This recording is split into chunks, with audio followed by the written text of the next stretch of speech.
The world is their oyster. They believe they're destined for great things, just like many of you. Their eyes are full of hope, just like you. Did they wait until it was too late to make from their lives even one iota of what they were capable? Because you see, gentlemen, these boys are now fertilizing daffodils.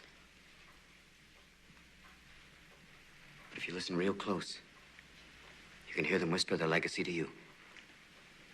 Go on, lean in. Listen.